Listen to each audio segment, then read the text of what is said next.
जहां जाइएगा हमें पाइएगा। माया का जाल हमारे चारों ओर फैला हुआ है। एक फिल्म का डायलॉग है, हमारे जासूस चारों ओर फैले हुए हैं। बिल्कुल वही हाल इस माया का है।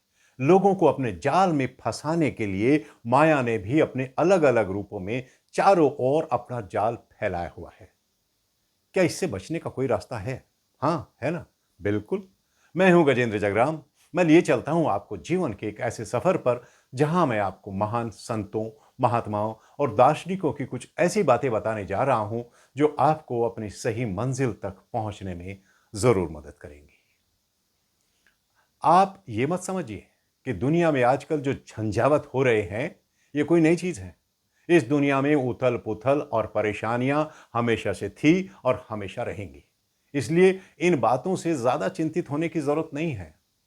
बस जरूरत है तो थोड़ा जागृत होने की।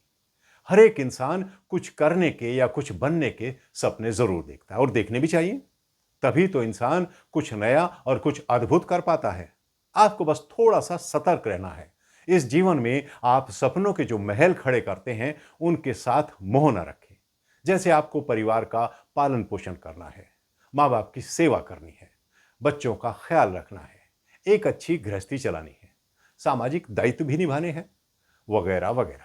आप सब कुछ कीजिए, क्योंकि ये पृथ्वी ही तो कर्म भूमि है। लेकिन केवल इन्हीं के लिए ना जिए। इनके प्रति ईश्वर ने आपको जो जिम्मेदारी दी है, उसे ईश्वर का आदेश समझकर पूरे तन मन और धन से निभाएं। लेकिन जिए तो केवल और केवल ईश्वर के लिए जिए। इस संसार में मुक्ति और सुरक्षा का केवल यही एक रास्ता है। ईश्वर के अलावा कहीं और सुरक्षा है ही नहीं। आप चाहे कहीं भी चले जाएं, माया आपका पीछा लगातार करती रहेगी और अलग अलग रूप बनाकर आपको अपनी गिरफ्त में लेती रहेगी। माया कभी आपको बहुत ज्यादा पैसा इकट्ठा करने के लिए उकसाएगी, कभी एक लग्जरी बहुत महंगी कार के लिए उकसाएगी, एक आलीशान घर बनाने के लिए उकसाएगी, शोहरत पाने के लिए उकसाएगी, ताकत के लिए, वर्चस्व बढ़ाने के लिए उकसाएगी, काम क्रोध के लिए, ना जाने किस किस चीज के लिए उकसाएगी। मतलब आपको चैन से नहीं बैठने देगी ये माया। इसलिए बेहतरी इसी में है कि इस माया से आज ही, बल्कि अभी मुक्त क्यों ना हो जाएं और अभी ईश्वर की संतान बन जाइए। अब से केवल ये मानकर चलिए कि मैं ईश्वर की संतान हूं और मेरे प्रभु का हर फैसला मुझे मंजूर है, यानी स्वयं को उन्हें समर्पित कर दीजिए। जरा सोचिए, जिसके परम पिता परमेश्वर हों, उसे माया शाया परेशान कर सकती है क्या भला? इस माया जाल से हमेशा के लिए मुक्त होने का यही एक रास्ता है। इसके साथ साथ पूरी मेहनत और निष्ठा के साथ ध्यान साधना करें, जीव जंतुओं की निस्वार्थ सेवा करें और देखना, एक दिन आप ईश्वर में जागृत हो जाएंगे। उसके बाद आपको ज्ञान होगा कि ये कितनी बड़ी मूर्खता है कि लोग सोचते हैं कि वह कष्ट भोग रहे हैं, जबकि हम सभी तो शुद्ध आत्माएं हैं। शुद्ध आत्माएं। बस एक काम लगातार करते रहिए। सुबह और शाम के समय थोड़ा ध्यान जरूर कीजिए, कम से कम आधा घंटा।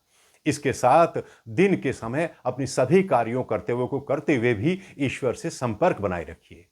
पूरा प्रयास कीजिए। ज्यादा नहीं तो ईश्वर के किसी भी नाम का जाप अपने मन मन में करते रहिए। कोई भी नाम जो आपको प्रिय हो। राम राम, कृष्ण कृष्ण, राधा राधा, हरि हरि, शिव शिव।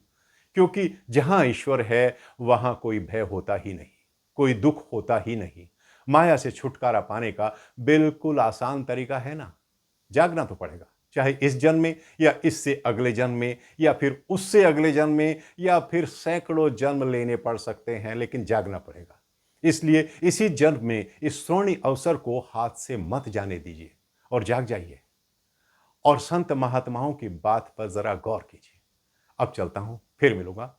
तब तक आप इस एपिसोड को लाइक, सब्सक्राइब और शेयर जरूर कीजिए, क्योंकि ये आपका चैनल है और आप ही के सहयोग से चलता है। तभी मैं ये चीजें आप लोगों तक पहुंचाने में कामयाब हो रहा हूं। अब चलता हूं, आज्ञा दीजिए। नमस्कार।